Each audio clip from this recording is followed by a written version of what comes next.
বৈশ্বিক উন্নয়ন উদ্যোগে বাংলাদেশের সমর্থন চায় চীন। চীন প্রস্তাবিত বৈশ্বিক উন্নয়ন উদ্যোগকে সক্রিয়ভাবে সমর্থন দিতে বাংলাদেশের প্রতি আহ্বান জানিয়েছেন বাংলাদেশে নিযুক্ত চীনের রাষ্ট্রদূত লি জিমিং।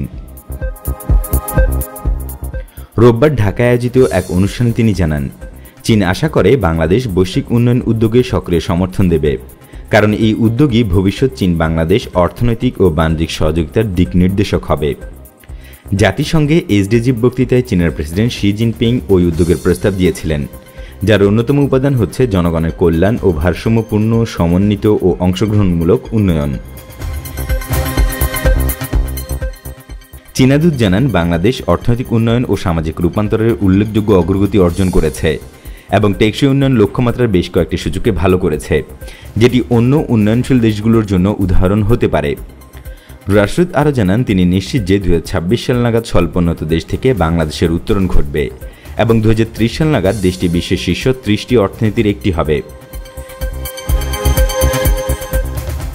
চীন বাংলাদেশের বৃহত্তম অর্থনৈতিক অংশীদার, একথা উল্লেখ করে তিনি বলছেন, দুদেশের অর্থনৈতিক সম্পর্কের ধারাবাহিক উন্নতি হচ্ছে। কমিউনিস্ট পার্টির অধীনে চীন গত 100 বছরে ব্যাপক অগ্রগতি অর্জন করেছে। তিনি উল্লেখ করেন, চীনের অর্থনৈতিক বিষয়ে সবচেয়ে বেশি অবদান রেখেছে কমিউনিস্ট পার্টির সংস্কার ও উন্মুক্তকরণ নীতি এবং অর্থনৈতিক বিশ্বায়নকে গ্রহণ।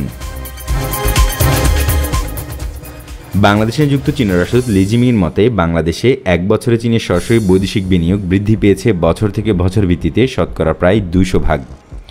গত 7 মাসে এর পরিমাণ $41 কোটি 80 লাখ। তিনি আরও বলেছেন, বাংলাদেশের সর্ববৃহৎ বাণিজ্যিক অংশীদার হয়ে উঠেছে চীন। দক্ষিণ এশিয়ায় বাংলাদেশের জন্য ইঞ্জিনিয়ারিং কন্ট্রাক্টরের তৃতীয় বড় বাজার হয়ে উঠেছে দেশটি।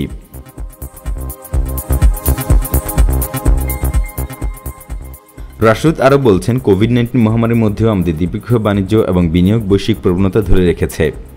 এমন এক সংকটময় সময়ে চীন বাংলাদেশ সহযোগিতার স্বাভাবিক অবস্থা এবং প্রাণশক্তির প্রকাশ ঘটিয়েছে এই প্রবণতা। এই বছর জানুয়ারি থেকে জুলাই পর্যন্ত বাংলাদেশ ও চীনের মধ্যে বাণিজ্য হয়েছে $1300 কোটি।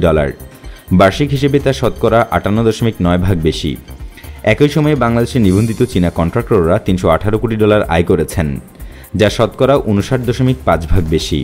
বাংলাদেশ থেকে চীনে শতকরা 97% রপ্তানিতে শূন্য শুল্ক হার সুবিধা দেওয়া হয়েছে এবং তা কার্যকর করা হয়েছে। এরপর চীনে বাংলাদেশের চালান 2 অঙ্কে উন্নীত হয়েছে। লি জিমিং বলেন, জানুয়ারি থেকে জুলাই পর্যন্ত সময়ে চীনে বাংলাদেশের রপ্তানি বৃদ্ধি পেয়েছে শতকরা প্রায় 38%। এই বছরের মার্চ পর্যন্ত বাংলাদেশে এফডিআই এর পরিমাণ দাঁড়িয়েছে প্রায় $2000 কোটি। এর মধ্যে চীন দিয়েছে প্রায় $140 কোটি। বেশিরভাগ চীনে বিনিয়োগ এসেছে স্থানীয় বিদ্যুৎ খাতে। বাংলাদেশ ব্যাংকের তথ্য মতে এ বছরের মে পর্যন্ত এই খাত পেয়েছে প্রায় $44 কোটি 30 লাখ। অন্যদিকে federation of Bangladesh chambers of commerce and industries বা এফবিসিসিআই এর মতে 19-20 অর্থ বছরে বাংলাদেশ ও চীনের মধ্যে দ্বিপক্ষীয় বাণিজ্যের পরিমাণ ছিল প্রায় $1200 কোটি। বাংলাদেশের বাণিজ্যমন্ত্রী টিপু মুনশি বাংলাদেশের অর্থনৈতিক উন্নয়নে চীনের অবদানের কথা উল্লেখ করেন এবং দ্বিপাক্ষিক সম্পর্ক আরও জোরদার করার উপর গুরুত্ব আরোপ করেন। ব্যবসা ও উন্নয়ন কার্যক্রমের বিবেচনায় চীন বাংলাদেশের সবচেয়ে বড় অংশীদার। রপ্তানি পণ্যের কাঁচামাল, অ্যাক্সেসরিজ সহ বিভিন্ন ক্ষেত্রে চীনের উপর বাংলাদেশের নির্ভরতা রয়েছে। ফলে দুই দেশের সম্পর্কে রাজনীতির চেয়ে ব্যবসায় গুরুত্ব বেশি।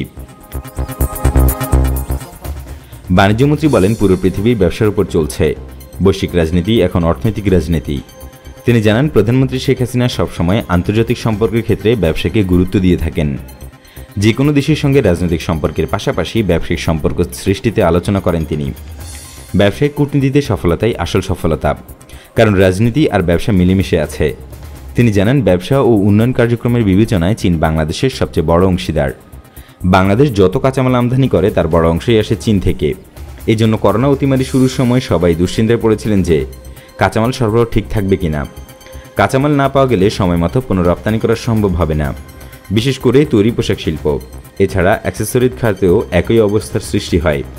যদিও অ্যাক্সেসরিজে বাংলাদেশ অনেক এগিয়েছে, তারপরও চীনের উপর নির্ভরশীলতা রয়েছে। এছাড়া দেশের মধ্যে যত বড় অবকাঠামো নির্মাণ হচ্ছে তার অনেক ক্ষেত্রেই চীনের অংশগ্রহণ রয়েছে। ফলে দুই দেশের সম্পর্কে রাজনীতির চেয়ে ব্যবসার গুরুত্ব অনেক বেশি।